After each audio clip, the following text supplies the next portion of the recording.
तबारक व तआला इसे कबूल व मकबूल अता फरमाए और हम सबों की हाज़री को भी कबूल फरमाए। मैंने एक मशहूर मारूफ आयत करीमा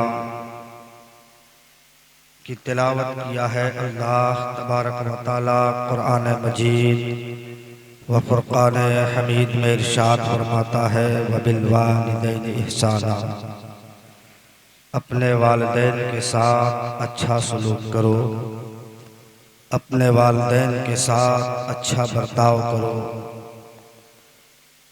यानी माँ और बाप की रज़ामंदी अल्लाह की रज़ामंदी है, माँ और बाप की नाराज़गी अल्लाह रब्बुल इज़्ज़त की नाराज़गी है।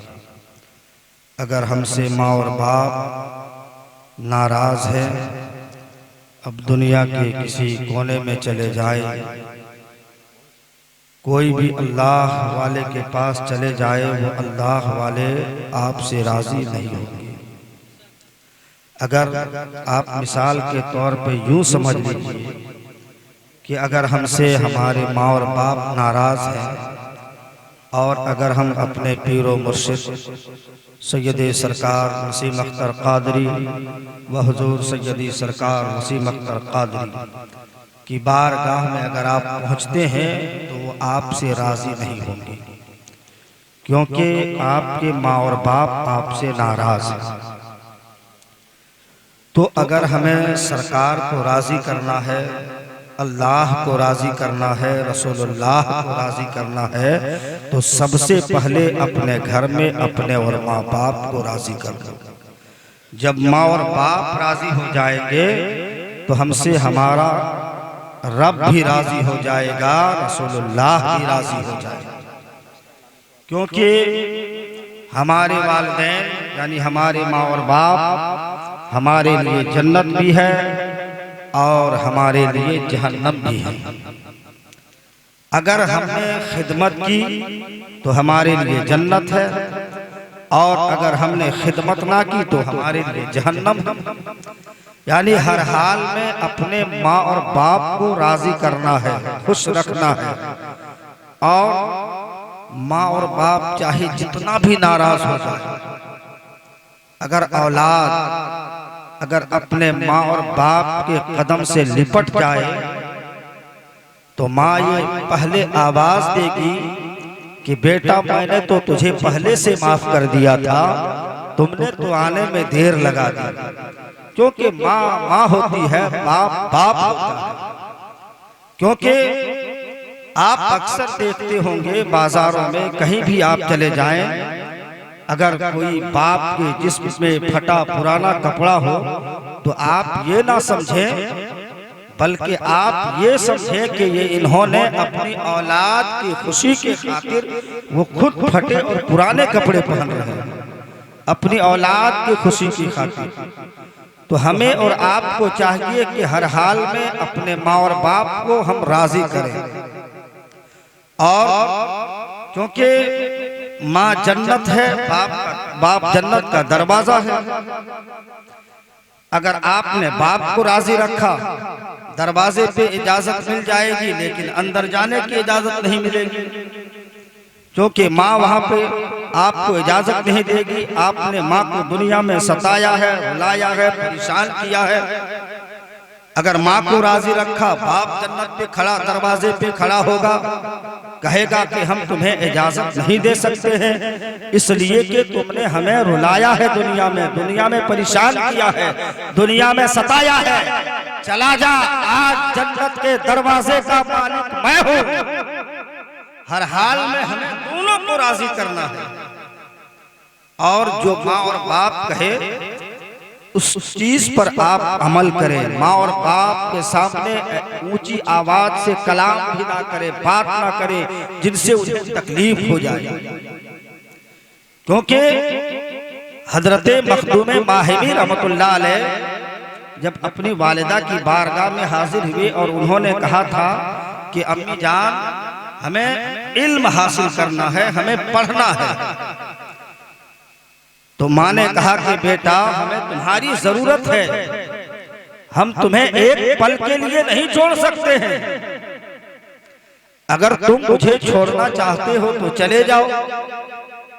हजरत मखदूम माहिमी रहमतुल्लाह अलैह ने सोचा कि मैं तो माँ को किसी भी हालत में नहीं छोड़ सकता, क्योंकि वलियों को जो विलायत मिली है ये माँ की दुआ के सदक़े में मिली है।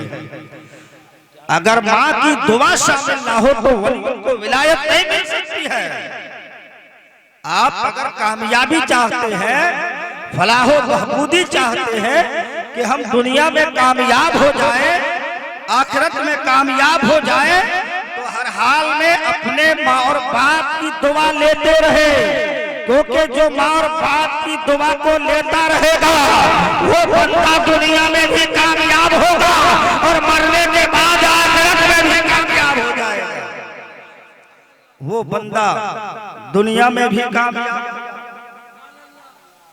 और मरने के बाद आखिरत में भी कामयाब हो जाएगा। क्या बात है भाई। तो माँ ने कहा कि अगर तुम जाना चाहते हो तो जा सकते हो, मगर मैं तुम्हारे बगैर एक पल नहीं रह सकती।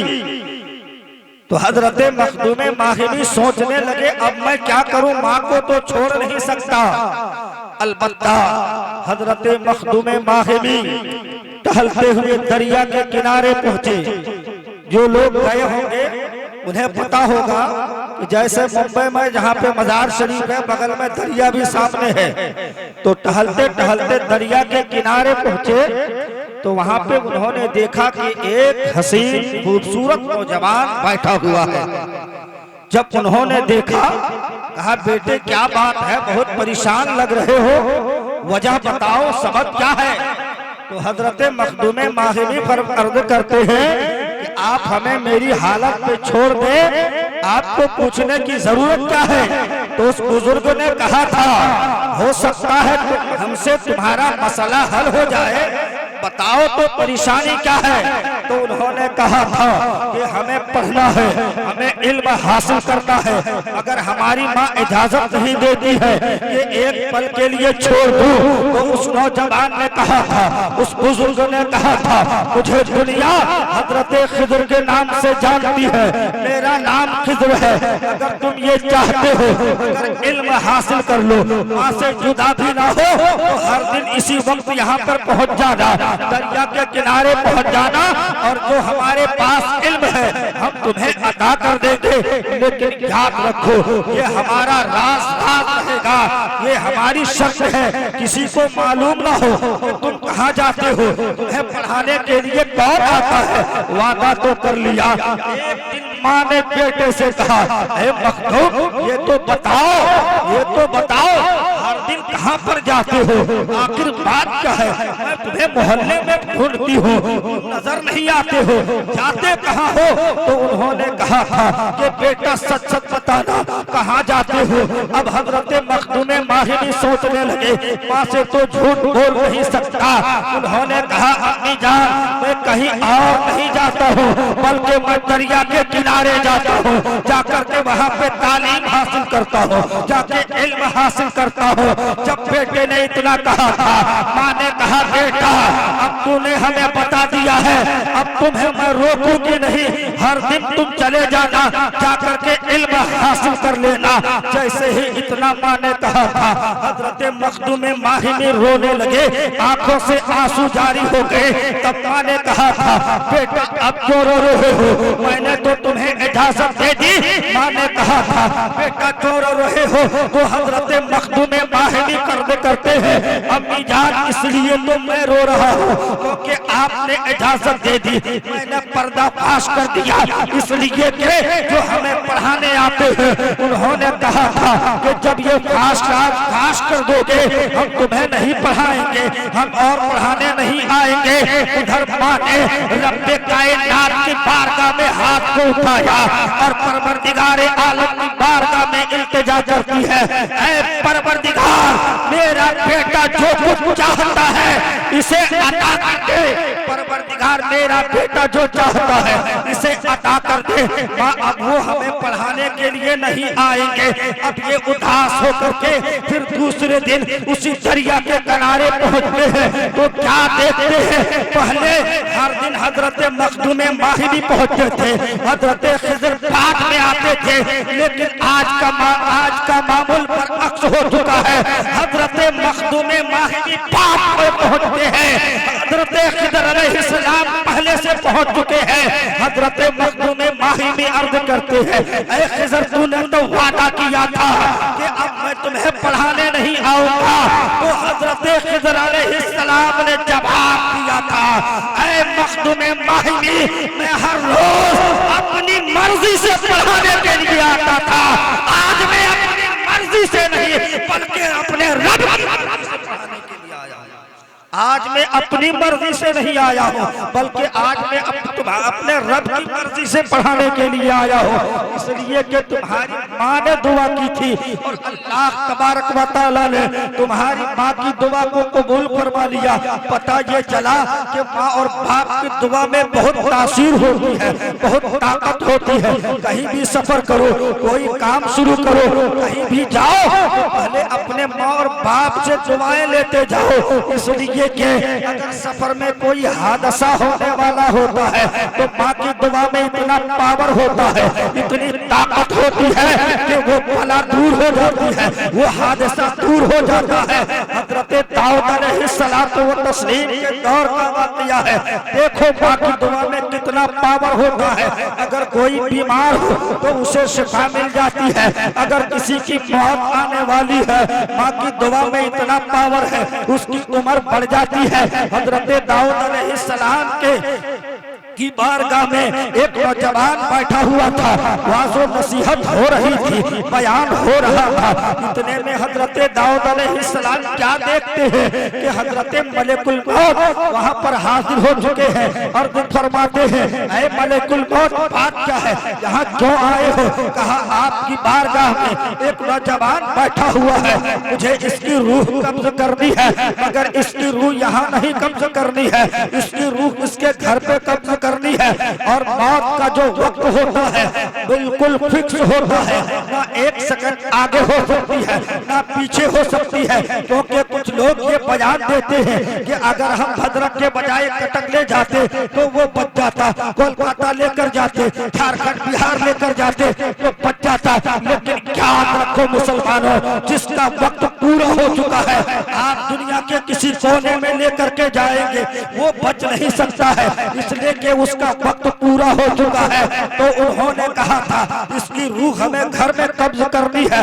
बिल्कुल महफिल खत्म हो गई तो हजरत मलिकुल मौत पीछे पीछे जा रहे थे, वो नौजवान आगे आगे जा रहा था, वो तो देख नहीं सकता है। लेकिन जब नौजवान घर पहुंचा माँ ने आहट सुनी, क्योंकि माँ ज़ईफ़ा थी, माँ की बीनाई जा चुकी थी। और जब बेटे ने अपना कदम घर पे रखा माँ ने कहा लगता है मेरा बेटा आ चुका है, लगता है मेरा बेटा वापस आ गया है। माँ ने आवाज लगाई, हे मेरे बेटे मुझे एक गिलास पानी पिला दो। माँ ने कहा बेटा मुझे एक गिलास पानी पिला दो। वो नौजवान बेटा आगे बढ़ा, पानी पिलाया। माँ ने रब की बारगाह में दुआ की, परवरदिगार मेरे बेटे की उम्र को लंबी कर दे, परवरदिगार मेरे बेटे की उम्र की लंबी कर दे। जैसे ही माँ ने इतना कहा था ऐसे आवाज आई, ऐ मलिकुल मौत वापस पलट जा, इसलिए कि हमने इसके माँ की दुआ को कबूल कर लिया है, इस नौजवान की उम्र को बढ़ा दी है, वापस पलट जा। और सुनो, एक दो दिन का वक्त नहीं बढ़ा बल्कि अल्लाह तबारक व तआला ने 30 साल उसकी उम्र को लंबी कर दिया, 30 साल उसकी उम्र को बढ़ा दिया। अब वो नौजवान घूम रहा है, फिर रहा है। हजरत दाऊद अलैहिस्सलाम से मुलाकात हो गई, कहा ये तो नौजवान घूम रहा है, इसका तो वक्त पूरा हो चुका था। मलिकुल मौत ने कहा था इसकी रूह हमें कब्ज कर लेनी है। कुछ दिनों के बाद जब हजरत मलिकुल मौत से मुलाकात हुई तो हजरत दाऊद अलैहिस्सलाम ने कहा था, ऐ मलिकुल मौत तुमने तो कहा था इसका वक्त पूरा हो चुका है, ये नौजवान अब भी घूम रहा है, ये नौजवान अब भी घूम रहा है, आखिर बात क्या है? तो हजरत मलिकुल मौत था, ऐ अल्लाह के पैगंबर, इनके माँ ने इनके लिए लंबी उम्र की दुआ कर दी है। और अल्लाह तबारक व तआला ने फरमाया, जिसकी माँ अपनी औलाद के लिए लंबी उम्र की दुआ कर दे, मेरी रहमत को ये गवारा नहीं कि उसे मौत आ जाए। इसलिए कि हमने इनकी माँ की दुआ को कबूल कर लिया है और इनकी उम्र को 30 साल दुरूद पाक पढ़िए। अल्लाह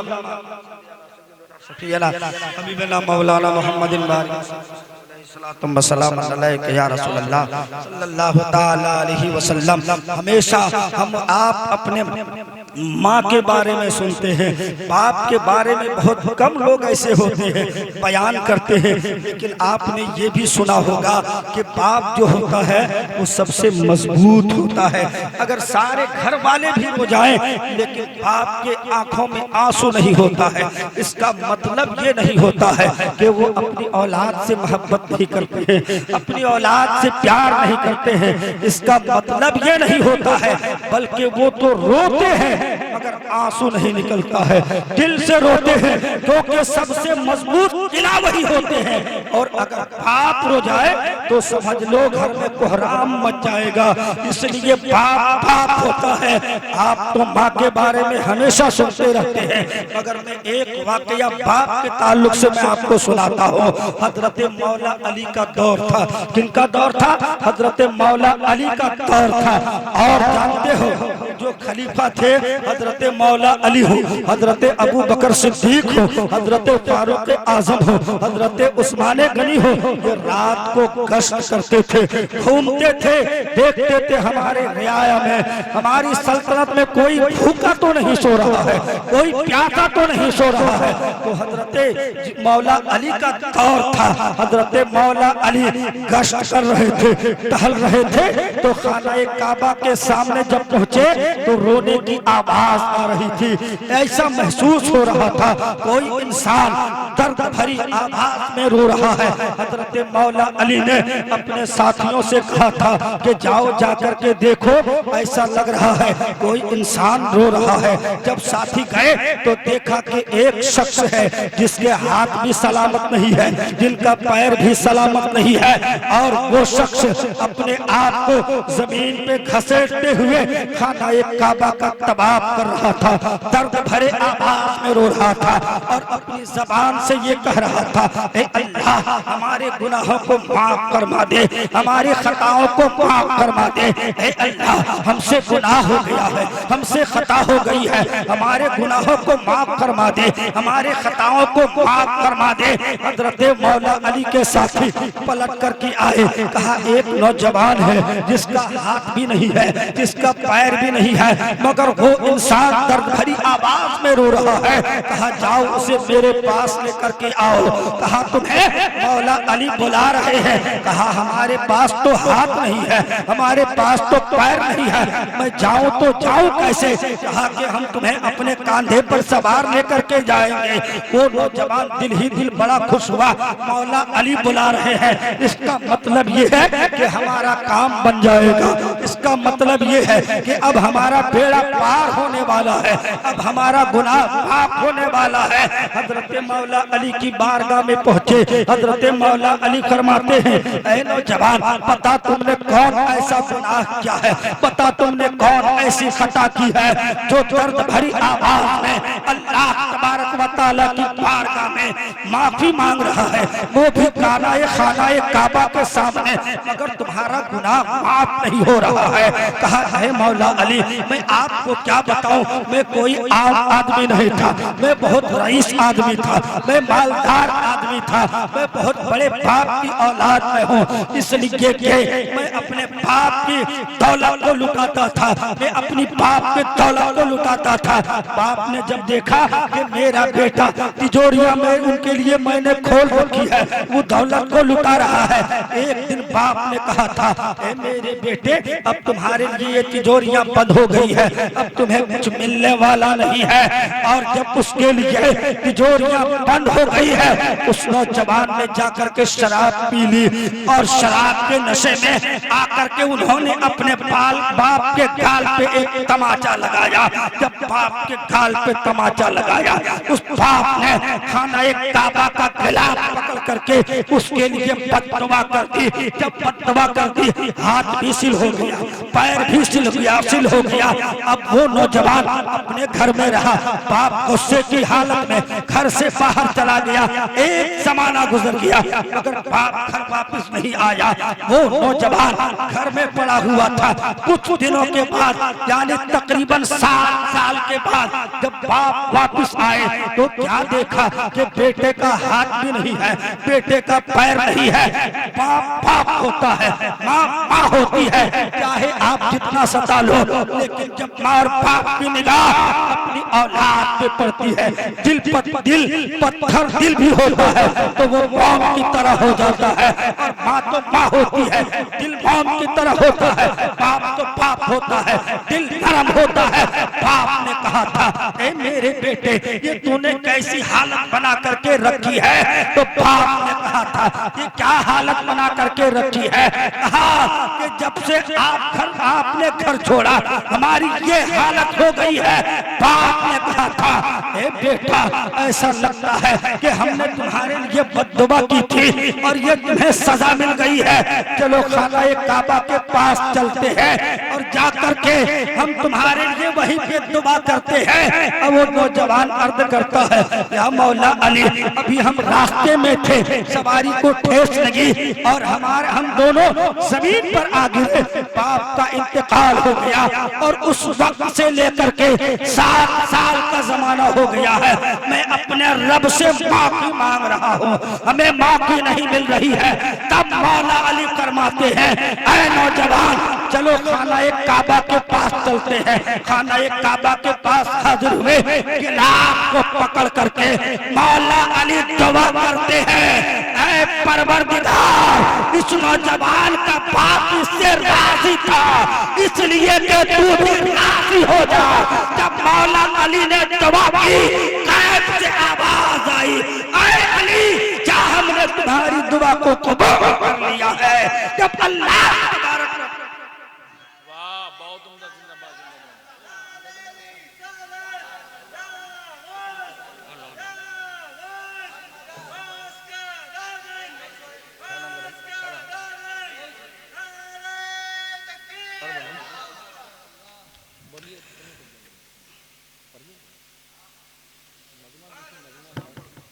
कहा कि हमने तुम्हारे दुआ को कबूल कर लिया इसलिए कि तुमसे तुम्हारे बाप राजी थे। पता ये चला कि अगर बाप राजी हो तो रब भी राजी है, अगर माँ राजी हो तो रब भी राजी है।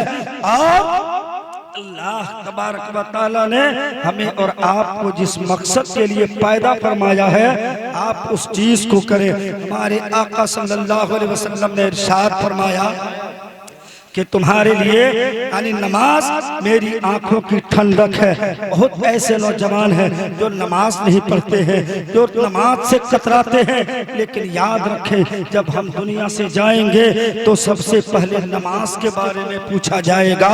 और जब हम पहले सवाल में फेल हो जाएंगे तो यकीनन हम दूसरे में भी कामयाब नहीं हो सकते हैं। इसलिए कि अगर रसूल से मोहब्बत करते हो तो सिर्फ ज़बान से मत कहो, बल्कि रसूल से सच्ची मोहब्बत करो, दिल से मोहब्बत करो।